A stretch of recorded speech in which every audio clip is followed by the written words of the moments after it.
Hey guys, and welcome to Yokai's first review. Today I'm going to be talking about the new update on Elden Ring Nightreign, the Deep of Night. Now, just very quickly, I'm going to give you guys a quick overview of what this new update is about. So let's just quickly get into that. Now, this is basically a high difficulty mode that they added, but can only be accessed after you defeat the Night Lord named the Night Aspect, basically the final boss of this game. So when choosing to do a Deep of Night expedition, the target Night Lord isn't actually revealed until the expedition begins, and if you have a shifting earth in effect, that currently is held off until the end of the run. So going back to what I said about this being more of a hard mode of the game, enemies are a lot stronger than they usually are and come in more powerful variants. You can normally see these by the enemy having a red sheen or a red tint to them. The game has added new tools and abilities which are available to all characters. Now, some new relics have been added to the game. Some are specifically standard to a certain character, while others are well-rounded. However, not all relics are good. Some do come with negative effects. You could unlock a perfect relic that suits your main incredibly well, but then it could just have that negative effect. For example, you could lose, say, 25% of your health, or if you have 50% of your health remaining, you get a build of Scarlet Rot, and you can't help that. These negative effects also apply to the weapons you can find in the game. Not all of them have a negative effect, but you do find some good weapons that do. So since these weapons also come with these effects, blindly picking them up could put you at a major disadvantage, so make sure you do check before looting. However, if you do choose to utilize these new weapon effects with future battles in mind, you can actually gain enhancements that make even more powerful enemies insignificant. Now, talking about these new relics, they are known as depth relics, which can only be obtained in the Deep of Night expedition itself. Now, there is one advantage to these new relics, and that is that they can be placed in 3 newly unlocked relic slots, which allows you to basically gain a better tactical advantage and flexibility when you wish to challenge this new game mode. Now, by utilizing these weapons with multiple attached effects to strengthen your Nightfarer, you may be able to overcome the increasingly powerful enemies that you'll confront. And trust me, it does happen. Now, let's talk about the new rating and depth system.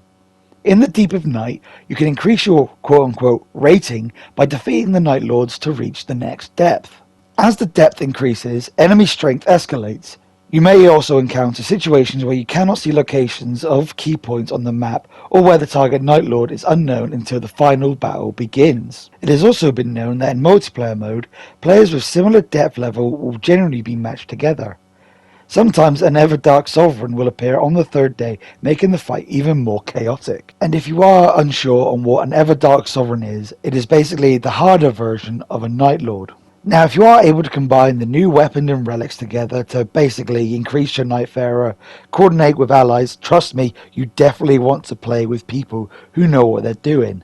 Sack, yes, I do mean you. And just for the lols, let's add Owen in the mix, the big old loot goblin.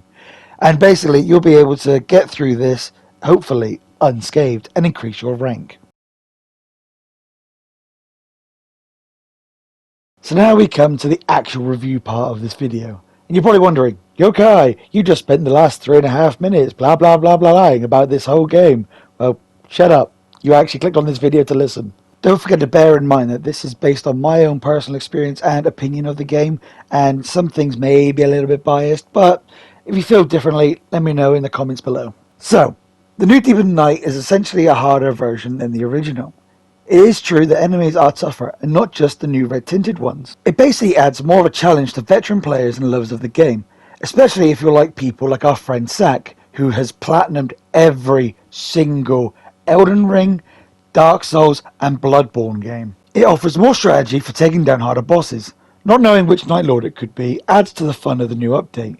You can't run in prepared to face a certain 1 or 2 bosses, and then find out it's one that you have nothing prepared for. Yes, the camps still remain random with whatever element or weapon effect you might be looking for, but there's no guarantee that you'll have it on the map. The fact that you can run into a stronger enemy as early as the very beginning adds more to the game as well. You could be knocked down in one hit, and randoms who are absolutely terrible at the game can basically not even attempt to help you. But for that initial challenge for beating a red boss and gaining a new red weapon to potentially help with the final boss is great.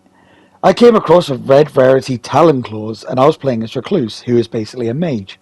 It actually helped me revive teammates faster than a strong magic attack would have. The new update also has brought in newer features to do with the zone closing in. The longer you remain out of the zone, the faster your health will now deplete. I was actually in a match taking on a demi-human queen with my team. We were still outside the zone and after defeating her, we ran. What I didn't notice until it was too late was that even taking health potions, I was losing more and more health while still outside the zone instead of the normal small section it would normally do. This add-on feature is good for those who like playing the risk but now comes with a bigger sacrifice. It pushes you to fight faster, smarter, and pick better routes for your run. One of the things I have enjoyed from this new game mode and update is the weapons and negative effects.